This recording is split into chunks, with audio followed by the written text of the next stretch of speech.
versículo a versículo. Es el último estudio de Sofonías. Si el Señor así lo permite, hoy estaremos terminando de estudiar Sofonías versículo a versículo. Sofonías, capítulo 3. Libro de Sofonías, capítulo 3. Estudiaremos desde el versículo 18 al versículo 20.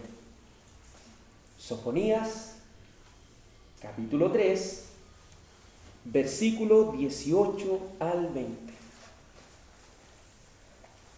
Y doy lectura en el nombre del Señor Jesús. Amén. Reuniré a los fastidiados por causa del largo tiempo. Tuyos fueron para quienes el oprobio de ella era una carga. He aquí en aquel tiempo yo apremiaré a todos tus opresores y salvaré a la que cojea y recogeré a la descarriada y os pondré por alabanza y por renombre en toda la tierra. En aquel tiempo yo os traeré, en aquel tiempo os reuniré. Yo pues os pondré para renombre y para alabanza entre todos los pueblos de la tierra. Cuando los pueblos de la tierra, cuando levante vuestro cautiverio delante de vuestros ojos, dice Jehová. Le invito a que oremos al Señor. Dios Padre, te damos gracias por permitirnos, Señor, según tu gracia y misericordia, poder, Señor, anunciar esta poderosa palabra. Necesitamos, Señor, de este alimento que ha descendido del cielo, de este pan de vida necesitamos, Señor, porque creemos que no solo de pan va a vivir el hombre, sino de toda palabra que sale de la boca de Dios. Necesitamos, Señor, que esa palabra pueda confortarnos, que esa palabra pueda redarguirnos, que esa palabra también pueda corregirnos, que esta palabra, Señor, pueda instruirnos en justicia. Prepáranos, Señor, para toda buena obra. Te lo pido en el nombre de tu Hijo amado Jesucristo. Amén y amén. Favor de tomar asiento. Que el Señor bendiga, ¿cierto?, la vida de nuestro pastor Valtair. Que el Señor le guarde, que viene, ¿cierto?, de la iglesia de Machalí. Una vez terminando la predicación, le vamos a dar la oportunidad para que se presente. Estamos estudiando, como es cada día domingo, el libro de Sofonías, verso a verso. Hoy nos tocará estudiar Sofonías capítulo 3, desde el versículo 18 al versículo 20. Ya por muchos meses hemos estado estudiando este profeta Sofonías, que en los tiempos de Josías, cuando estaba, ¿cierto?, recién comenzando su reinado, podía, ¿cierto?, hacer el anuncio de esta profecía. Era un momento tan difícil para el pueblo de Judá, pues la apostasía se había incrementado mucho. Según la palabra del Señor, en Segunda de Reyes, capítulo 21, el verso 1, nos dice que Manasés reinó 55 años en Judá. Manasés fue uno de los reyes más malos que pudo tener este reino. La apostasía luego también se incrementó con los 2 años que, según Segunda de Reyes, capítulo 21, el verso 19, reinó su hijo Amón. O sea, casi, como hemos estudiado, casi 60 años. Y el pueblo de Judá, ¿cierto?, estuvo en oscuridad. El pueblo de Judá estuvo hundido en lo que es la idolatría, hundido y alejado de los caminos del Señor. Pero el Señor, por boca de Sofonías, quería que el pueblo entendiese que debía ser corregido por la mano de Dios. Tanto el capítulo 1 que hemos estudiado, el capítulo 2, habla casi de puro juicio. Parte hablando, ¿cierto?, los primeros 3 versículos del capítulo 1, parte hablando del juicio, del día del Señor que vendrá sobre todos, sobre todas las naciones. Luego empieza a hablar del juicio que propiamente vendría a este pueblo de Judá. Pero al final este libro, que traía mucho juicio, termina con un amor tan grande que el Señor tiene hacia este pueblo que no se merecía tan grande amor. Porque este pueblo de Judá no era merecedor de esta gracia, no era merecedor de esta misericordia que el Señor había extendido sobre ellos. Pero el Señor le plació amarlos con ese amor eterno.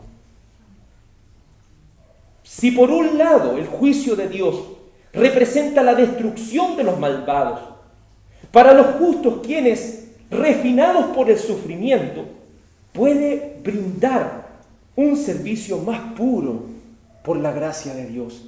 Porque por un lado el juicio iba a ser para castigar a aquellos que sin arrepentimiento estaban. También este juicio iba a refinar a los justos.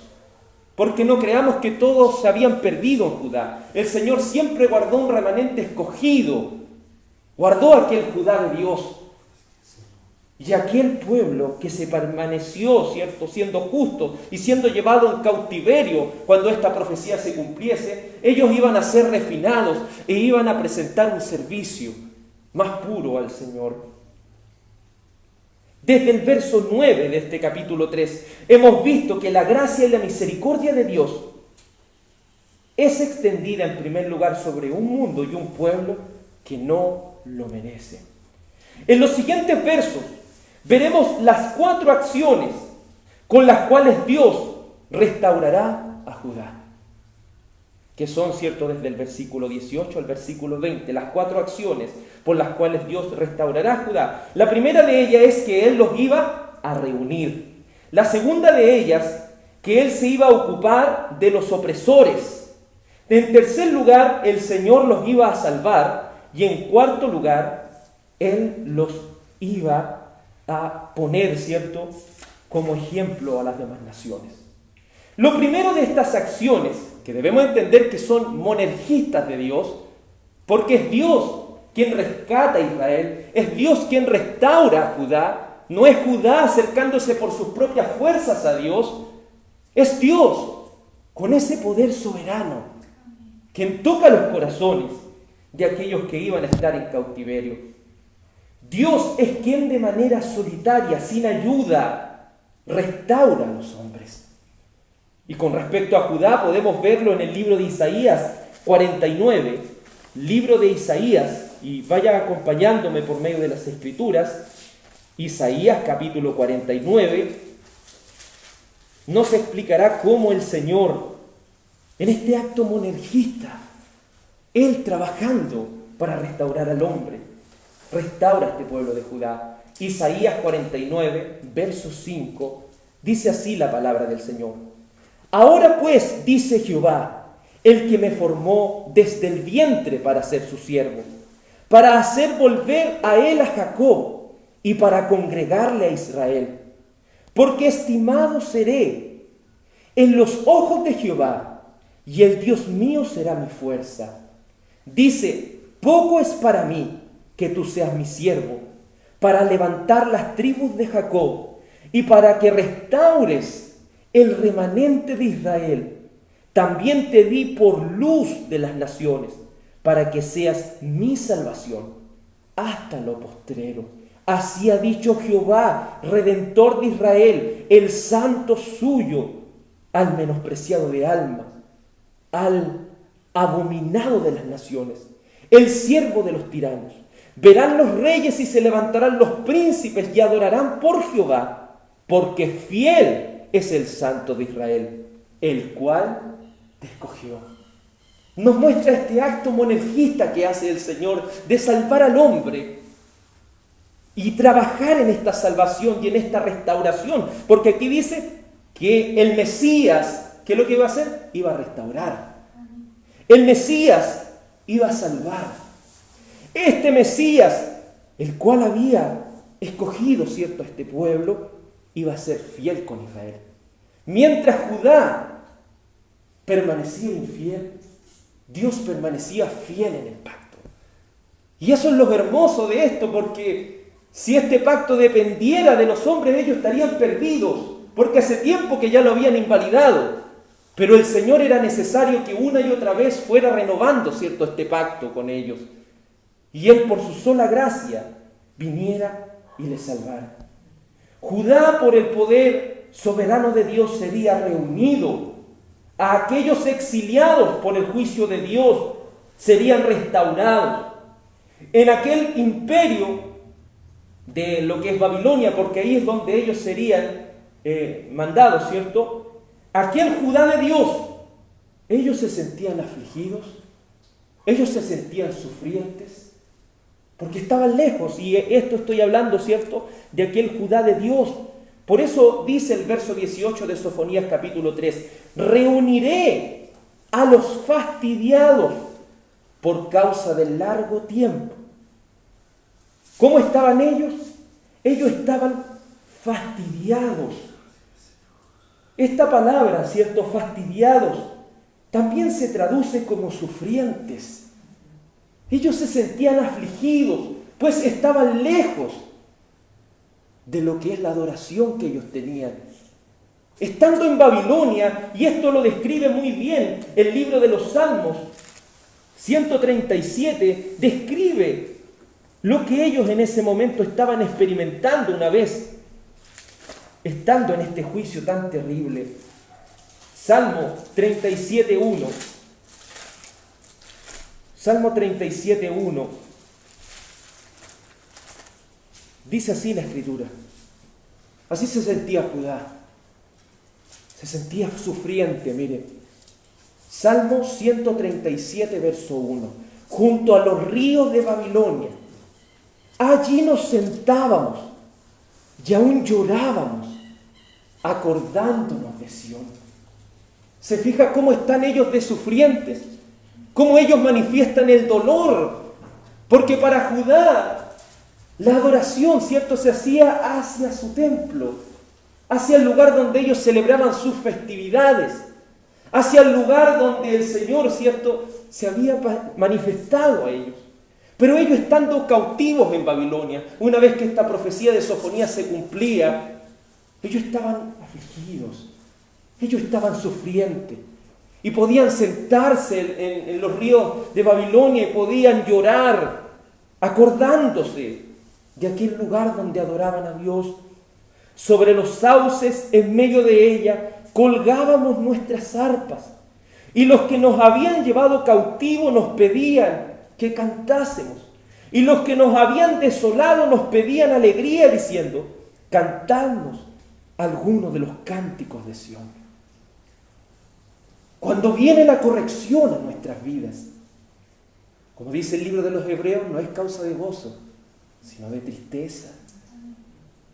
Es lo que estaba sufriendo aquellos justos de Judá, porque cuando aquellos justos de Judá estaban siendo refinados, ellos sintieron ese dolor de lo que es estar separados de esta adoración a Dios, porque eso es lo que causa el pecado, causa la separación, y esa separación tan terrible nos hace experimentar ese dolor, que el mundo no lo puede entender. Babilonia no lo entendía. Pensaba Babilonia que era cualquier cosa esto, que vinieran y siéntense alegres, canten como cantaban allá. Pero ellos decían, ¿cómo vamos a cantar en esta tierra extraña? Por eso dice el verso 4, ¿cómo cantaremos cántico de Jehová en tierra de extraños? Si me olvidare de ti, oh Jerusalén, pierda mi diestra su destreza, mi lengua se pegue a mi paladar, si de ti no me acordare, si no enalteciera Jerusalén como preferente asunto de mi alegría. Porque Dios había hecho grandes promesas en Jerusalén. Dios había hecho grandes promesas en aquel lugar. Y aquellos sentían un dolor tan grande que decían que si ellos se olvidaran de todas estas cosas, mejor se murieran, en otras palabras. Eso es lo que causa el sufrimiento en medio de la prueba. Sentimos morir, nos sentimos mal, nos sentimos desahuciados. Pero todavía está la esperanza.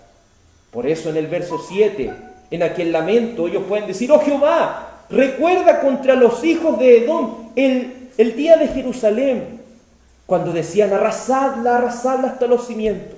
Hija de Babilonia la desolada, bienaventurado el que te diera el pago. de lo que tú nos hiciste. Dichoso el que tomare y estrellase tus hijos contra la peña. Sentían y experimentaban el dolor de lo que esto representaba, pero sabían que Dios, de alguna manera, iba a traer el justo castigo para sus enemigos. Aquellos débiles de Judá serían reunidos de todas las naciones de donde ellos fueron esparcidos. Por eso dice, en esta restauración yo los voy a reunir. Pero piénsenlo en los tiempos de Sofonías. En los tiempos de Sofonías estaban en apostasía, todavía no venía toda esta corrección del Señor. Ellos vivían tranquilos, todavía no venía todo este juicio de Dios.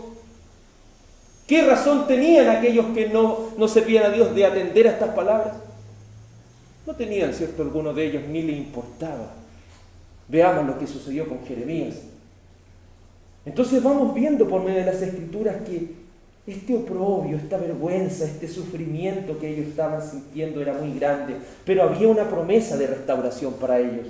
Esa promesa era que el Señor nuevamente los iba a reunir. Como dice Jeremías 29:10, se tenían que cumplir ¿cuántos años? 70 años de cautiverio.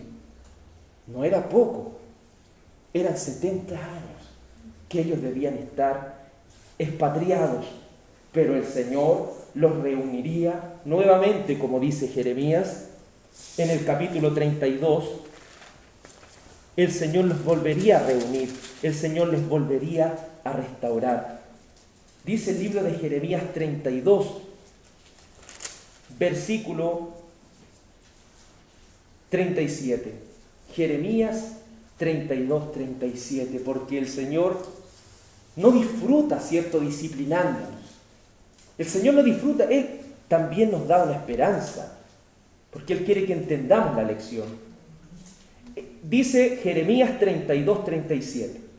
He aquí que yo los reuniré de todas las tierras, a los cuales los eché con mi furor y con mi enojo e indignación grande, y los haré volver a este lugar, y los haré habitar seguramente, y me serán por pueblo, y yo seré a ellos por Dios. Dios le había prometido que los iba a restaurar. Pero cuando estamos en medio de la prueba vemos la esperanza, no la vemos en algún momento. Pero estas palabras, estas promesas del Señor son tan seguras que no podemos dudar ni un momento. Conocemos al que nos dijo, fiel es el que lo prometió, y así también lo va a hacer. Creo que siempre la esperanza debe permanecer cuando estamos sufrientes. Debe permanecer esa esperanza de que el Señor jamás nos va a abandonar. Volviendo a este libro de Sofonías, describiendo el dolor que ellos tenían y la restauración posterior que Dios haría con ellos, les dice, reuniré a los fastidiados, reuniré a los sufrientes por causa del largo tiempo, o sea, de 70 años, expatriados. Dice, tuyos fueron para quienes el oprobio de ella era una carga. Entiéndase oprobio como vergüenza. Porque ¿qué es lo que hace sentir todo esto? También a ellos les hacía sentir vergüenza lo que ellos estaban pasando. Porque sabían, tenían una conciencia de pecado, de que ellos verdaderamente estaban sufriendo y pasando todas estas cosas porque se lo merecían. Porque eso es lo que provoca el Espíritu Santo de Dios en los justos. Una convicción de pecado. Por eso ellos, como dice aquí, ¿cierto?, este verso 18, largo tiempo tuyos fueron para quienes el oprobio de ella era una carga. Ellos se sentían avergonzados y esta vergüenza representaba una carga para ellos. Judá era merecedor de este castigo, pero Dios en su misericordia se acordaría de aquellos que sentían vergüenza.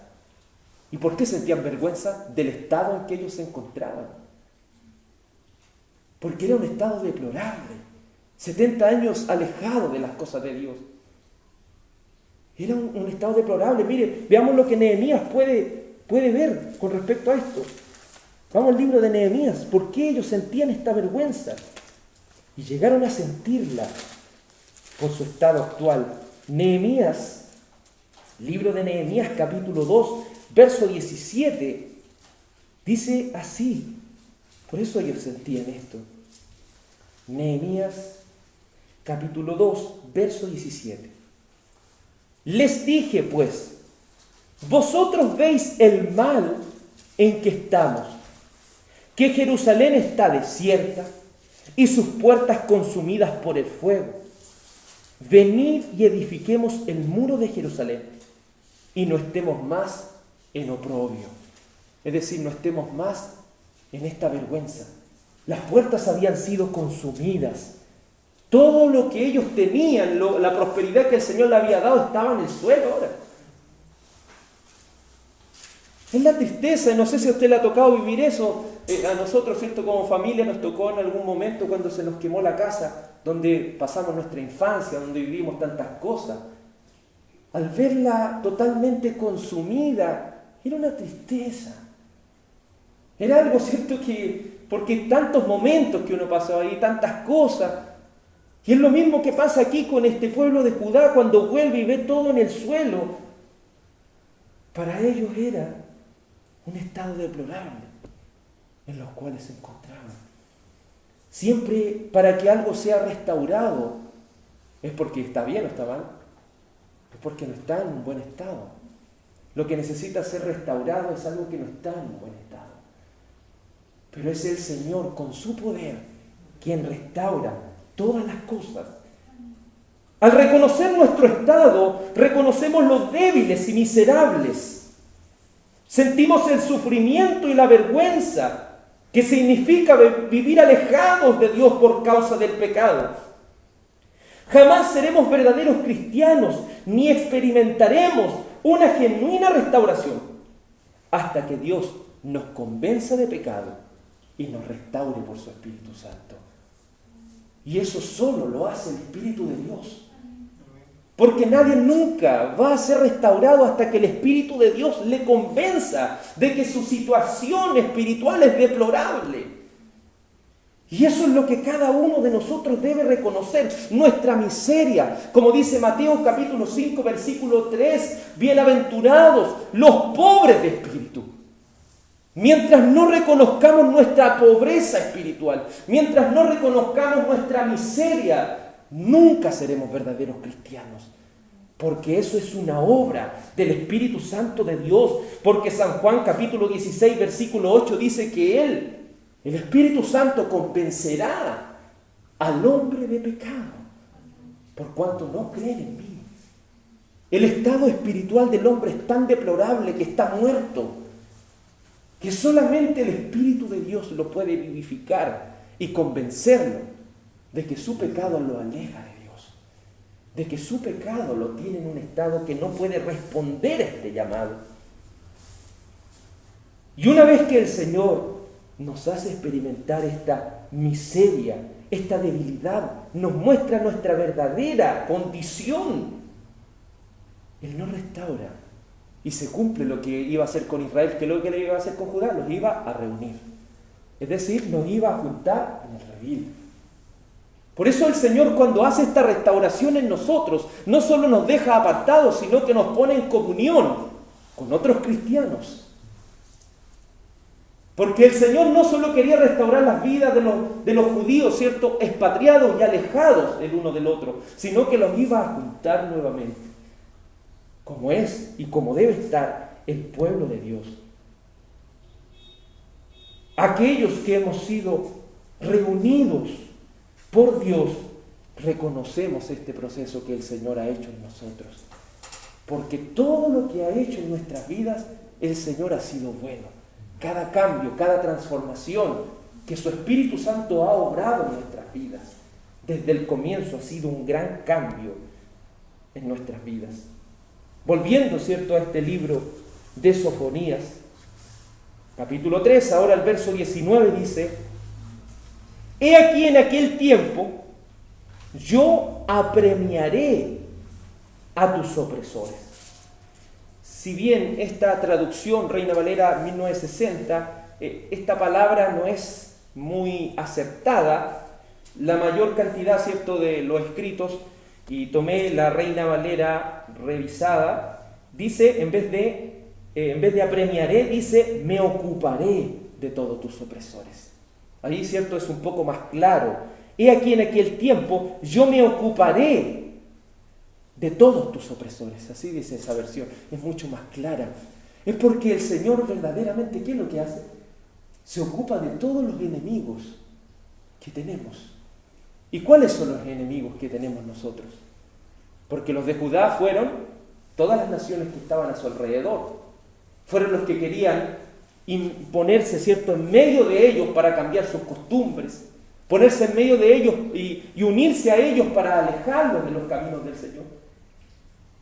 Pero todo este proceso de restauración que ocurre con Judá, cada uno de nosotros lo va experimentando en nuestras vidas. Porque las cosas que antes fueron escritas, ¿para qué fueron escritas? Para nuestra enseñanza. Por eso es tan importante estudiar este Antiguo Testamento. El Señor, cuando restaure a Judá, Dios también traería consigo la venganza sobre los enemigos de su pueblo. ¿Se acuerdan lo que el libro de Romanos nos enseñaba? ¿Debíamos tomar la venganza por nuestras propias manos? No. ¿Qué dijo el Señor? Mía es la venganza, yo daré el pago. Entonces el pueblo de Israel no debía estar en Babilonia y pensar cómo podían ser liberados de ahí. No. El Señor iba a hacer la obra. Porque ellos no tenían un ejército cuando estaban expatriados, no tenían absolutamente nada, eran débiles, no tenían la capacidad de salir por sí mismos de ahí. Tal como un ser humano no tiene la capacidad de servir a Cristo por sus propias fuerzas. Así Israel no tenía la capacidad de salir de Babilonia con sus propias fuerzas, pero el Señor se ocuparía ¿de quién? De sus enemigos. Por eso la profecía que tenía el libro de Jeremías, que el Señor habló por boca de Jeremías, en Jeremías capítulo 51, nos enseña que el Señor se ocuparía de los enemigos de su pueblo. Jeremías capítulo 51, versículo 1. Jeremías 51, versículo 1 nos muestra que el Señor se ocupa de los enemigos que tiene su pueblo.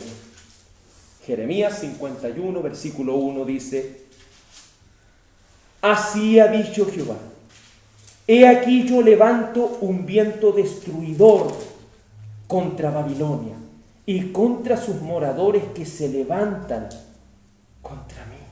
O sea que parte ya hablando de lo que el Señor iba a hacer. No lo que Judá iba a hacer, sino lo que el Señor iba a hacer. ¿Quién es el que se ocupa de los enemigos del pueblo de Dios? Dios mismo. ¿Y quién es el que dijo que pelearía por nosotros? El Señor. Si hay algo que cada uno de nosotros ha tenido que darse cuenta, es que si los enemigos de Israel eran las naciones que estaban a su alrededor, los enemigos que cada uno de nosotros tiene, y muchos concuerdan en esto, ¿cierto? Es el diablo, el mundo y nuestra carne. Pero si nosotros, por nuestras propias fuerzas, pretendemos luchar contra el pecado, ¿vamos a vencer? Si con nuestras propias fuerzas pretendemos luchar contra la influencia de este mundo, ¿vamos a vencer? Si con nuestras propias armas tratamos de vencer los planes del enemigo, ¿vamos a poder vencer? Absolutamente no. Porque cada uno de nosotros debe comprender que es Cristo quien ha vencido el pecado, quien ha vencido al mundo y quien ha vencido al diablo. Por eso aquí, y eso lo estudiamos cuando en algún tiempo estudiamos el libro de Apocalipsis, siempre dice al que venciere. Y alguien que distorsiona la Biblia lo toma, ve que yo soy el que venzo, se creen vencedor y dicen, levanten la mano, ¿dónde están todos los vencedores? Y todos gritan. Pero en realidad hay que leer la otra parte también, que dice, somos más que vencedores por medio de aquel que nos amó. O sea que usted y yo nunca vamos a vencer al pecado, nunca vamos a vencer al mundo, nunca vamos a vencer al diablo con nuestras propias fuerzas. Pero por medio de Cristo somos vencedores. Por medio de Él. Si ponemos toda nuestra confianza en Cristo, podremos vencer todas aquellas cosas que se levantan en nuestra vida. Pero solo a través de Cristo. Solo a través de su Espíritu. Como dice San Juan 16:11. El diablo ya ha sido juzgado. Recuerde, os convenceré de pecado, de justicia, de juicio. De pecado por cuanto no creen en mí. De justicia por cuanto voy al Padre y no me veréis más. Y de juicio porque el príncipe de este mundo ya ha sido juzgado. Entonces, ¿quién es el que vence al enemigo? Es el Señor. Aún el libro de Judas nos dice algo importante. Cuando el arcángel Miguel estaba disputando con el diablo por el cuerpo de Moisés, ¿qué es lo que decía? El Señor te reprenda. Nunca dijo, yo voy a luchar contigo aquí y voy a luchar con mis propias fuerzas. No. Él dijo, el Señor te reprenda. Y si alguien tan poderoso como el arcángel Miguel pudo decir eso, ¿cuánto más nosotros, hermano? Debemos, en el nombre de nuestro Señor, en la autoridad de Él, poniendo toda nuestra esperanza y nuestra confianza en Él, vencer todas estas cosas. También, 1 de Juan capítulo 5, versículo 4 dice, los que son nacidos de Dios han vencido al mundo. Entonces, ¿quiénes son los que vencen al mundo? Aquellos que han nacido de nuevo. Si no nazco de nuevo, nunca voy a poder vencer el pecado. Perdón, nunca voy a poder vencer la influencia que el mundo tiene sobre mí. Nunca. Porque necesitamos nacer de nuevo. Esto no es aprender unas cuantas reglas para seguir el camino del Señor. Necesitamos ser transformados por el poder del Espíritu Santo. Y luego, sobre el pecado dice Romanos capítulo 6, versículo 14, el pecado no se enseñoreará de vosotros porque no estáis bajo la ley, sino bajo la gracia. ¿Y eso quién lo prometió? Que el Señor. Pero si intentamos luchar con nuestras debilidades, cuerpo a cuerpo, pensando que humanamente podemos vencerla, vamos a caer siempre. Pero si confiamos en aquel que en la cruz venció el pecado, si confiamos solamente en Él, que Él ha vencido por nosotros, ya el pecado ya no es Señor de nuestras vidas. El pecado no es nuestro amo ya. El pecado no es quien nos gobierna. El que nos gobierna es Cristo. Eso es lo que Israel entendería por medio de todo esto. Judá, entendería que el Señor es el que iba a hacer todas las cosas. El Señor era quien los iba a restaurar. Dios nos ha restaurado. No nos volvamos a esclavizar en aquello de lo cual Dios nos ha hecho libres. No nos volvamos a esclavizar, hermano, estas cosas. Porque Cristo nos ha hecho libres. Porque también la Escritura dice, debemos también equilibrar un poco esto, porque muchos dicen, yo ya vencí todas las cosas. Podría salir uno, ¿cierto? Vencí en Cristo, como a veces la gente humanamente quiere decirlo. Pero también la Escritura dice en Efesios 4, versículo 27, no deis lugar al diablo. Si nosotros le damos ocasión, le damos lugar, el diablo nos va a destrozar. Pero si estamos afirmados en el cimiento de Cristo, ¿quién podrá hacernos daño? ¿Quién nos podrá separar del amor de Cristo? Pero debemos estar en Cristo. Como dice el Salmo 91, el que habita bajo el abrigo del Altísimo. Pero si yo empiezo a luchar por mis propias fuerzas, ya no estoy luchando bajo ese abrigo, bajo esa protección. Estoy siendo vulnerable ante los ataques del enemigo. Y con respecto al mundo, 1 de Juan capítulo 2, verso 15 dice, no améis al mundo, ni las cosas que están en el mundo. Entonces, hay una gran responsabilidad que nosotros tenemos también.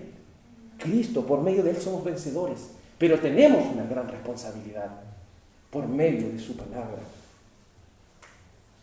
Volviendo a este libro de Sofonías, de lo que el Señor haría con Judá y cómo sería su restauración, nos muestra en Sofonías 3:19. He aquí, en aquel tiempo yo apremiaré a todos tus opresores.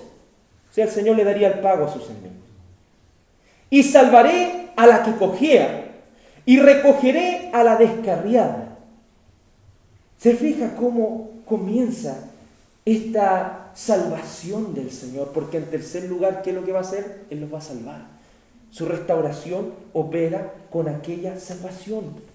El Mesías con su poder soberano traería salvación a Judá. Los débiles serían rescatados por Dios de la cautividad.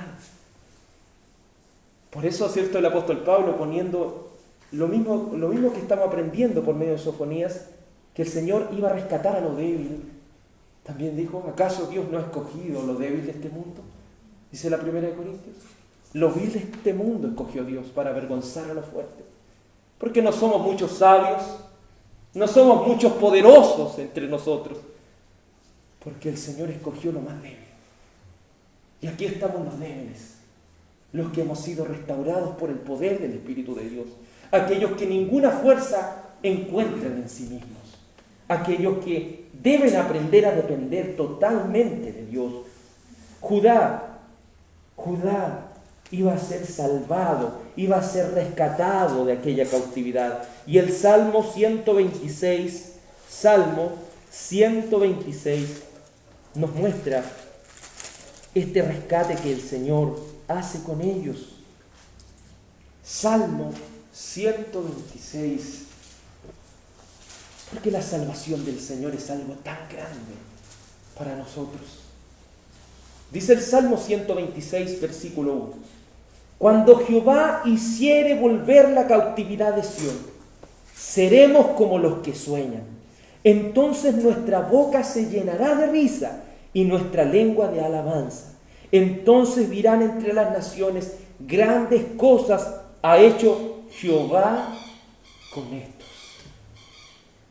Se fija cómo nuevamente la salvación monergista, el Señor es quien trabaja en la salvación, lo puede ver de esta manera tan clara. Dice: ¿quién es el que había hecho cosas grandes con ellos? El Señor. No dice: el Señor y Judá trabajaron juntos para ser salvos. Trabajaron juntos para ser rescatados. No dice eso.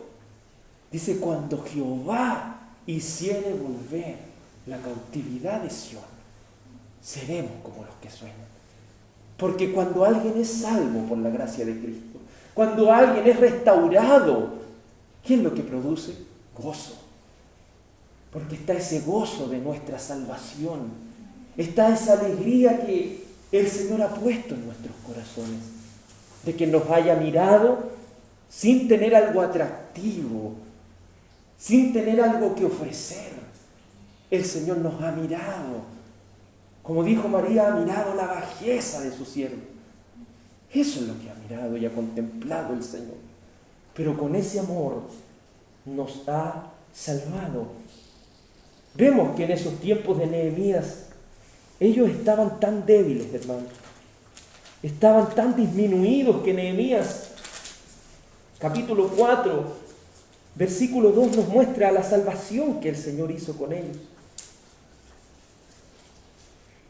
Mire, cómo se describía Israel, cómo lo veían desde afuera, para que vea que aún en el Antiguo Testamento la gracia de Dios. Por eso no creemos, ¿cierto?, en lo que muchos le llaman la dispensación de la ley y estas cosas, porque a veces esas palabras turban a las personas. Dicen: que en el Antiguo Testamento la gente fue salva por las obras que ellos hacían. No, usted puede ver que son siempre salvos por gracia, en toda la Biblia. Desde Génesis y Apocalipsis siempre la gente fue salva por gracia. Y vemos como Nehemías, capítulo 4, versículo 1, mire, dice: cuando oyó Sanbalat que nosotros edificábamos el muro, se enojó y se enfureció en gran manera, e hizo escarnio, o sea, se burló de los judíos. Y habló delante de sus hermanos y del ejército de Samaria, y dijo: ¿qué hacen estos débiles judíos? ¿Cómo los miraban? Como débiles judíos. ¿Se les permitirá volver a ofrecer sus sacrificios? ¿Acabarán en un día? ¿Resucitarán de los montones del polvo de las piedras que fueron quemadas? ¿Se fija cómo a través de esta historia podemos reflejarnos en un espejo y ver nuestra incapacidad, ver nuestra indignidad, ver nuestra debilidad? Y al contemplar la restauración que el Señor ha obrado en nuestras vidas, ¿qué es lo que produce? Gozo. Porque el Señor nos ha sacado de esa miseria del pecado y nos ha dado una nueva vida en Cristo. Los judíos no salieron con su propio poder de Babilonia, fue Dios quien los salvó. Y eso usted lo puede ver en Esdras capítulo 1. Puede ver cómo el Señor hace las cosas, cómo el Señor, este Dios soberano, tiene el control absoluto de todo. Porque cuando al principio uno se acerca a las cosas del Señor, piensa que un día yo sentí de ir, un día yo oí una palabra, pero usted se va a fijar que el Dios soberano coloca a las personas indicadas, coloca las situaciones, coloca absolutamente todo. Mire lo que dice Esdras capítulo 1, verso 1.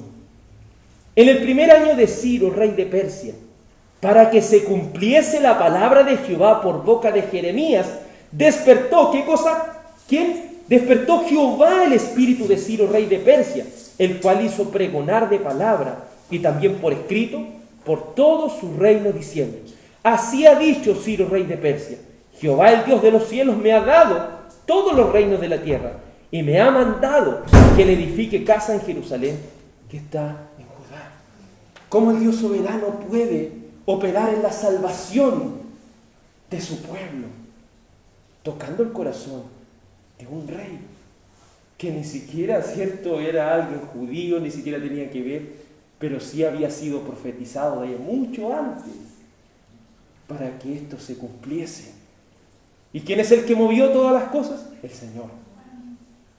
Así podemos ver cómo esta salvación no es con espada, no es con fuerza, sino con su espíritu, dice el Señor. Y eso lo dice, cierto, en el libro de Isaías. No es con nuestra propia fuerza, no es con nuestro propio ímpetu o nuestra capacidad de levantarnos del problema. Es la capacidad dada por Dios, por su Espíritu Santo, de transformar nuestros corazones. Si Él lo hizo con Israel, Él también lo hará con nosotros.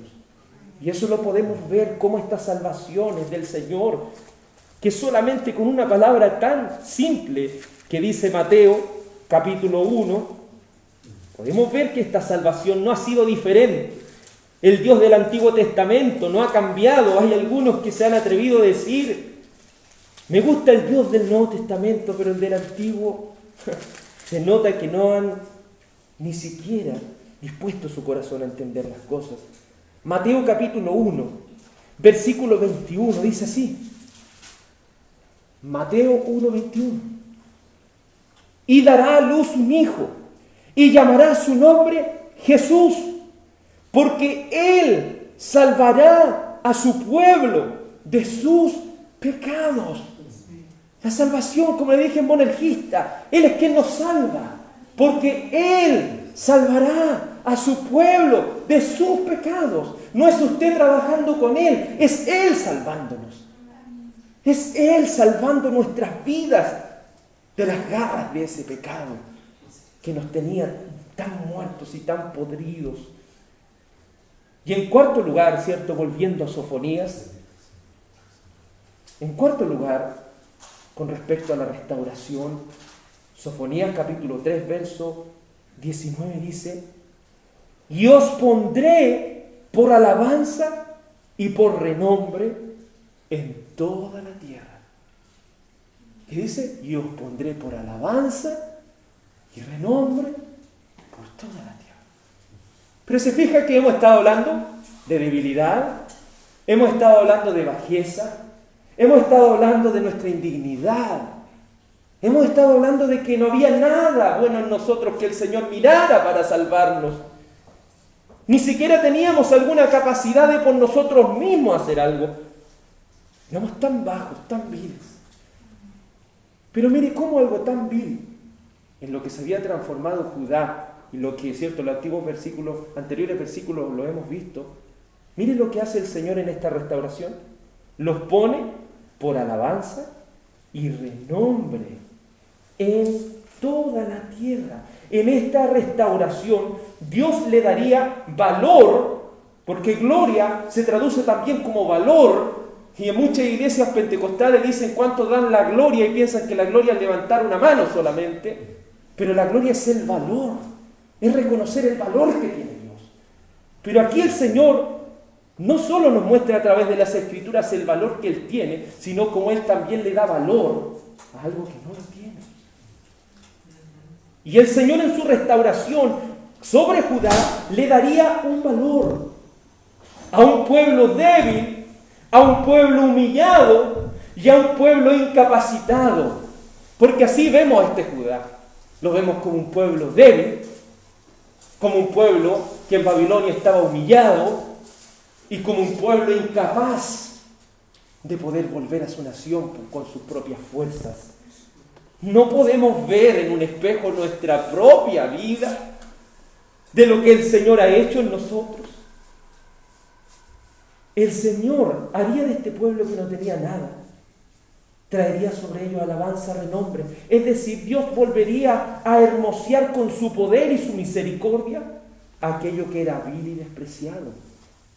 Como lo hemos estudiado, ¿cierto? Volvería a darle lo que el libro de Ezequiel, en uno de los textos más hermosos, en el capítulo 16, Ezequiel, capítulo 16, nos muestra cómo el Señor le da valor a algo que no tiene. No tiene nada que ofrecer. Ezequiel capítulo 16, creo que lo que se ve aquí con Judá es algo que con cada uno de nosotros ha acontecido. Ezequiel 16, 1. Dice así la Escritura, leo en el nombre del Señor. Vino a mí palabra de Jehová diciendo: Hijo de hombre, notifica a Jerusalén de sus abominaciones. Y di: así ha dicho Jehová el Señor sobre Jerusalén: tu origen, tu nacimiento, es de la tierra de Canaán.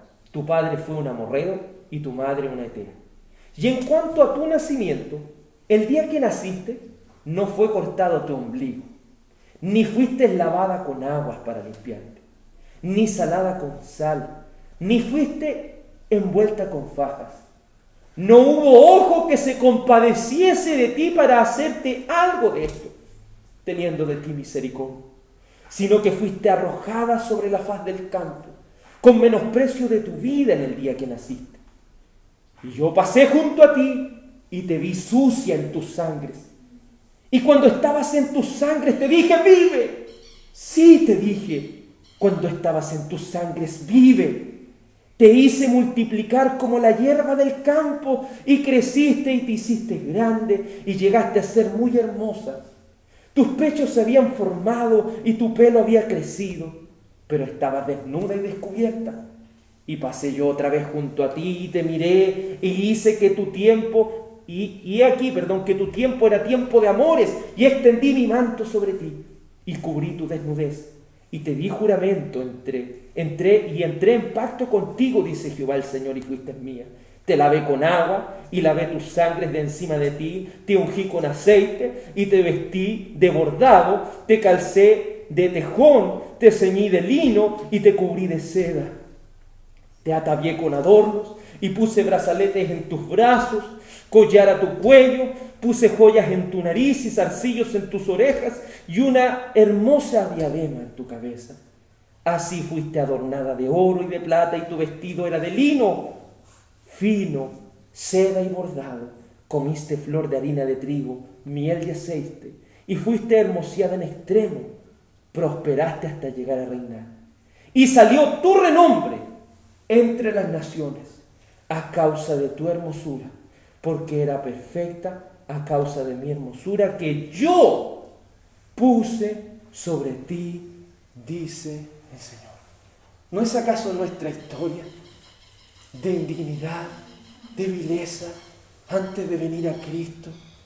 No estábamos abandonados, no teníamos absolutamente nada que ofrecer, pero el Señor le nació.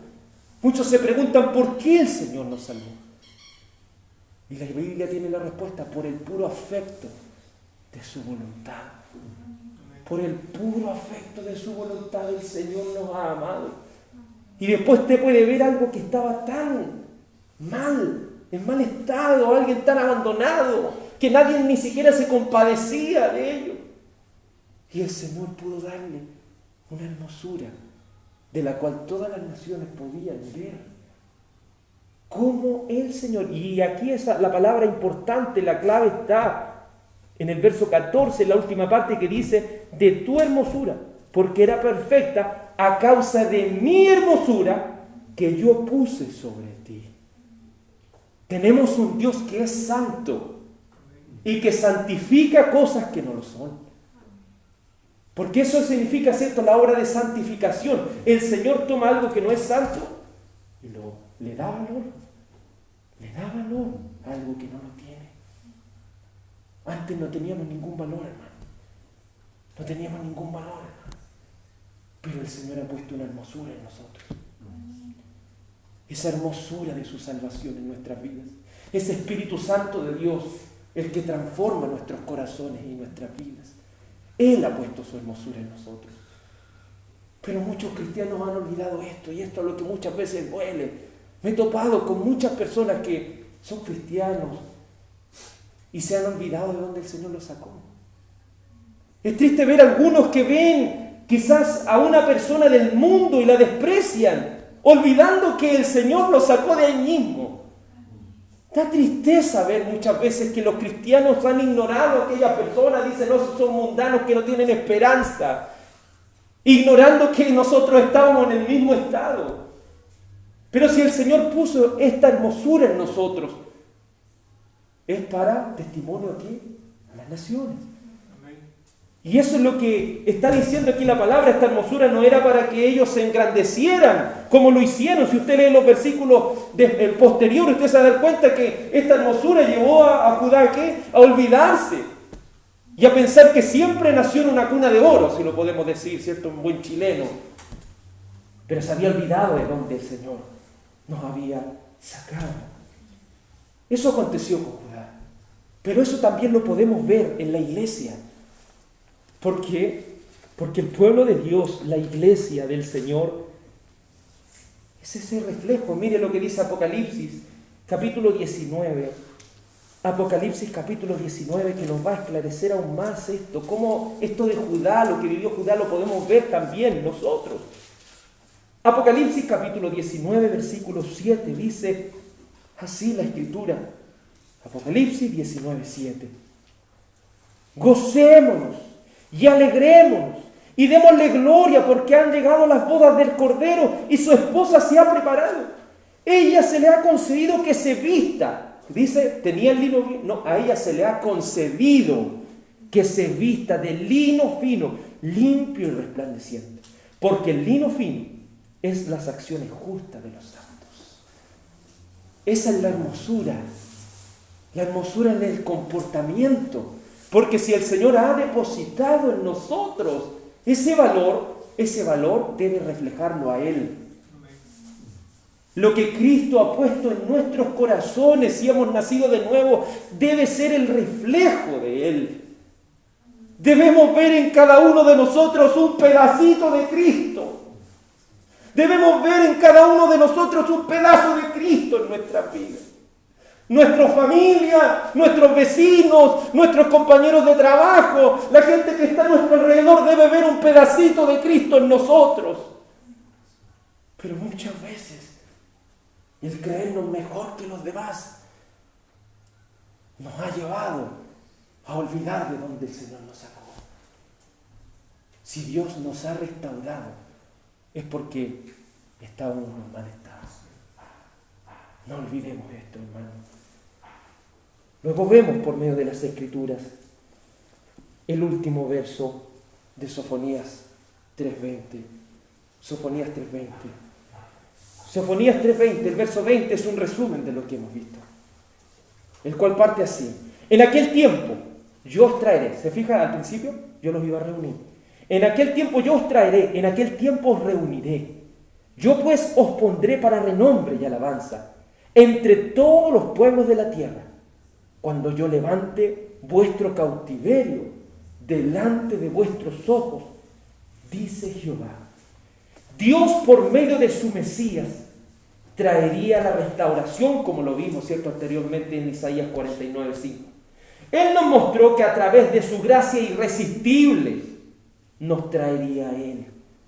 Él daría una nueva vida a cada uno de nosotros, restaurando, como lo hizo con Judá, provocando que ellos se transformen en una fuente de bendición para los que estaban a su alrededor.